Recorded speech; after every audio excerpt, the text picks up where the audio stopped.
안녕하세요, 매일 묵상. 오늘은 유다서 1장 1절부터 4절 말씀 보도록 하겠습니다. 유다서입니다. 예. 베드로 이제 후서까지 끝났고요. 유다서의 내용은 이런 겁니다. 그러니까 유다는 누구냐면은 예수님의 네 명의 형제 중에 한 명이에요. 여러분 야고보서의 야고보는 아시죠? 야고보도 예수님의 동생이었죠. 유다도 예수님의 동생입니다. 물론 이제 육체적인 마리아의 아들 중에 한 명인 거죠. 예. 그래서 그러니까 영적으로 우리 모두 그분의 형제다. 예수 우리 형제, 그분은 우리의 맏아들. 뭐 이렇게. 우리의 맏아들이 아니죠. 성부의 맏아들이고 우리의 맏형, 이신 거죠. 그래서 유다가 아마도 당시에 그 유대인 공동체를 섬기는 목회자였던 것 같아요. 그리고 여기저기 다니면서 이제 복음을 전하는 선지자이기도 했던 것 같고요. 예수님 생애 당시에는 예수님을 안 믿다가 예수 그리스도의 부활 이후에 예수님을 믿고 그리고 이후에 초대교회 지도자 중에 한 명이 되었던 것 같습니다. 근데 이 유다서는 딱 한 장밖에 되지 않거든요. 한 장밖에 되지 않는 걸 세 번에 나눠서 우리가 생각해 보긴 할 건데요. 이게 어조가 꽤나 무섭습니다. 어떤 내용이기 때문에 그런 건지 한번 보겠습니다. 1절부터 볼게요. 예수 그리스도의 종이요 야고보의 형제인 유다는 부르심을 받은 자, 곧 하나님 아버지 안에서 사랑을 얻고 예수 그리스도를 위하여 지키심을 받은 자들에게 편지하노라. 여기서 예수 그리스도 우리 형 이렇게 얘기를 안 하는 걸 주의하십시오. 그러니까 유다가 이제 자기 자신의 정체성 신분을 완벽하게 이해를 한 걸 거예요. 그때는 지금보다도 혈연이 훨씬 더 중요하던 시절이었습니다. 혈연으로 자기를 입증하고 정당화시키는 게 되게 중요하던 시절이었어요. 예를 들면 요즘 현대 같은 경우에는 뭐 제가 뭐 누구 아들입니다. 어떤 유명한 목사 아들입니다. 혹은 제가 어떤 유명한 목사 이러면은 뭐 속물 이런 시대잖아요. 그렇죠? 그럼에도 불구하고 또 은근히 또 자랑도 하고 뭐 그럴 수 있는 시대잖아요. 근데 그때는 그런 시대가 아니었어요. 내가 누구 동생 다 이런 시대였던 거죠. 근데 자기 자신을 뭐라고 소개해요? 예수 그리스도의 종이다라고 이야기를 합니다. 그러니까 자기 자신의 신분을 정확하게 알고 있었던 거죠. 혈육으로 예수님의 동생이기도 하고, 그리고 또 영적으로 그분의 형제이기도 하죠. 그렇죠? 근데 무엇보다 자기 자신을 뭐로 소개해요? 예수 그리스도의 종이다라고 소개를 합니다.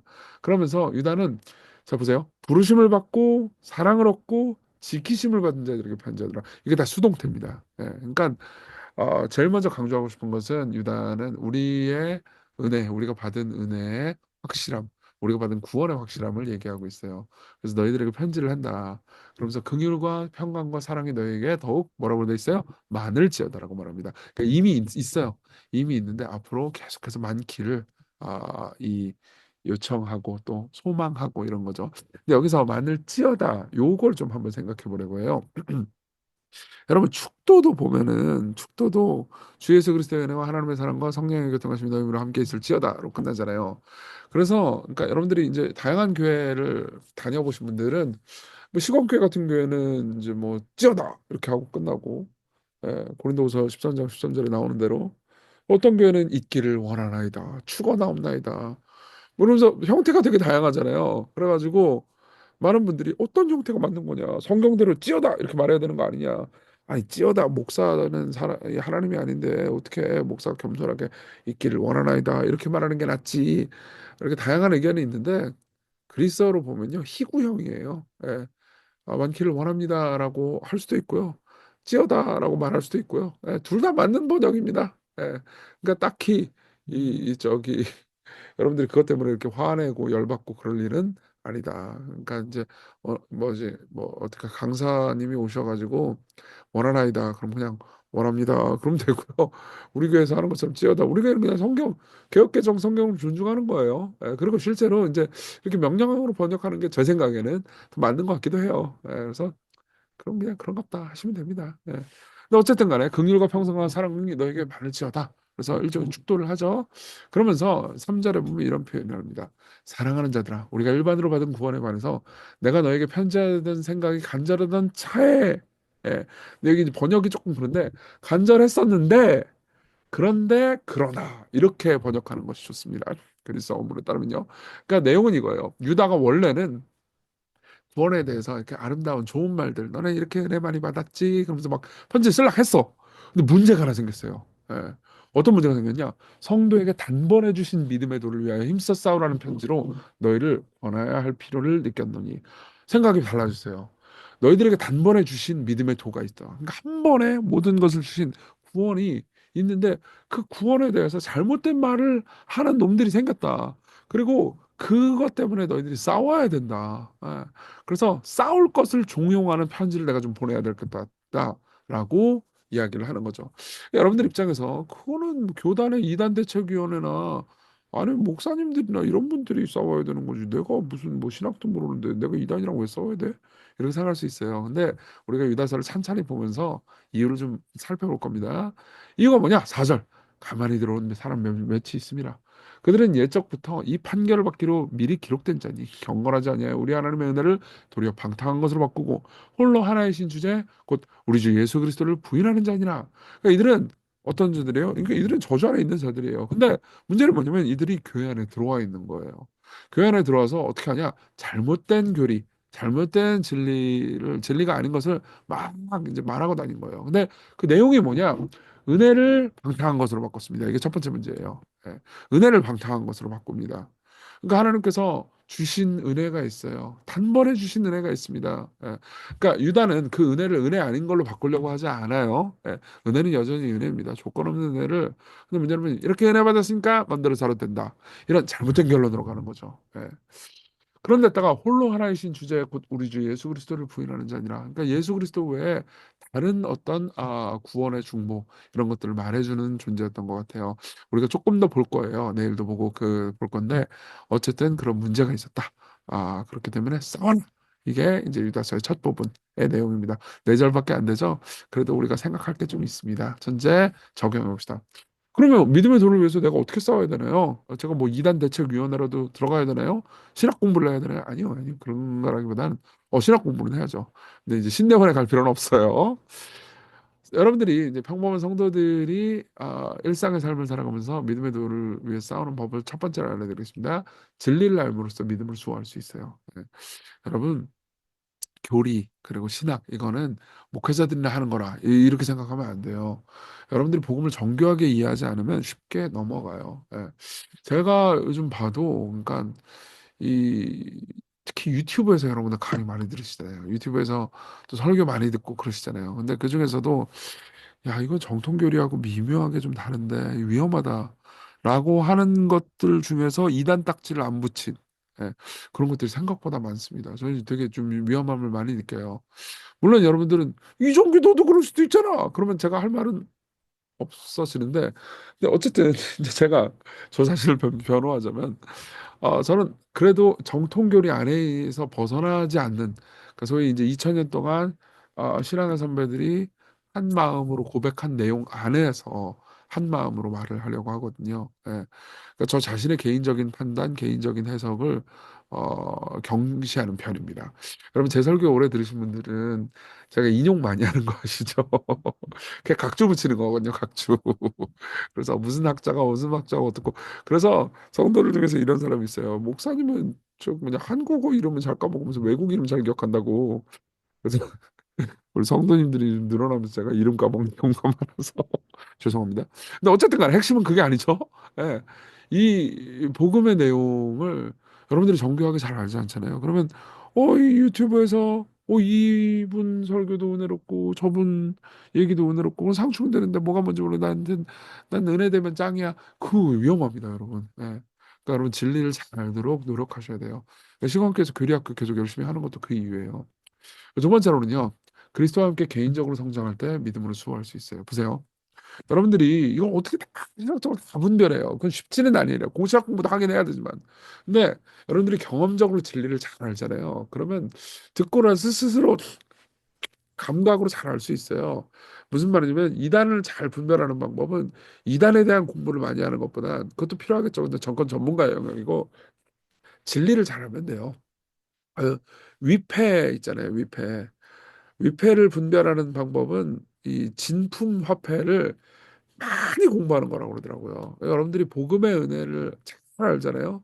그러면은 경험적으로 복음의 은혜를 잘 알면 경험적으로 하나님의 은혜가 너무 내가 마음으로 사무쳤어. 그러면은 그리고 진짜 은혜 받은 사람들은 이렇게 은혜를 받았으니까 맘대로 살아야지 이런 거 못합니다. 예.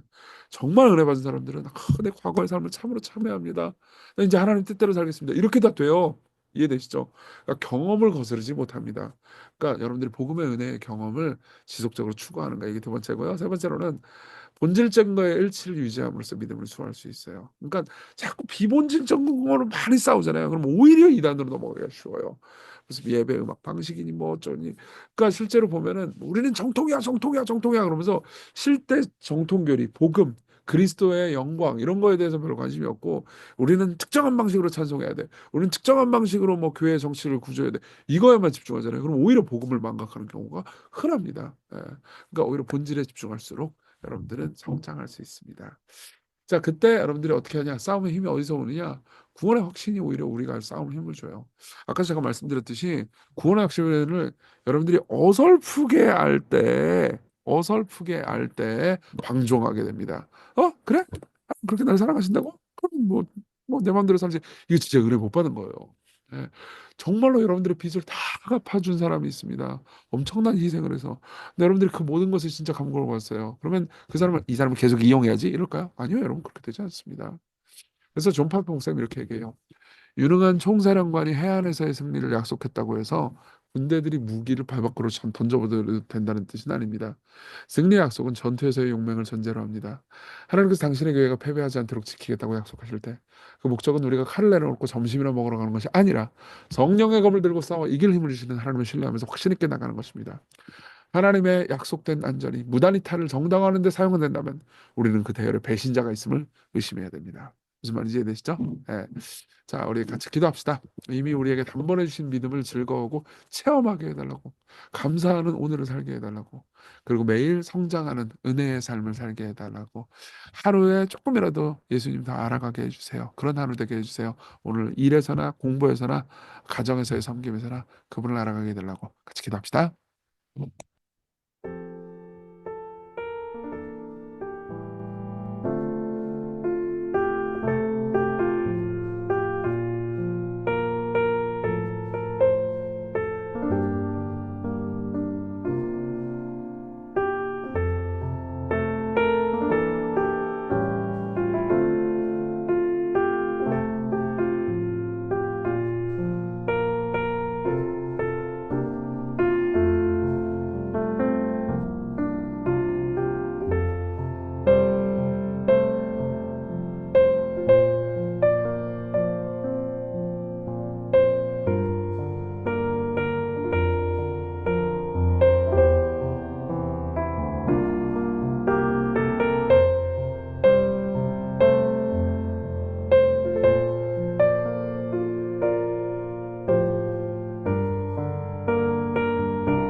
기도하겠습니다.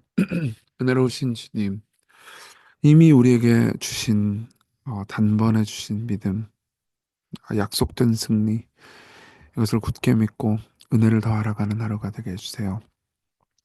은혜를 대충 하는 것이 아니고 더 깊이 하나님의 사랑 안에 잠겨서 우리의 마음이 변화되게 해주세요. 예수님 이름으로 기도했습니다. 아멘. 네, 하나님의 은혜 안에서 오늘 기쁜 하루 되세요.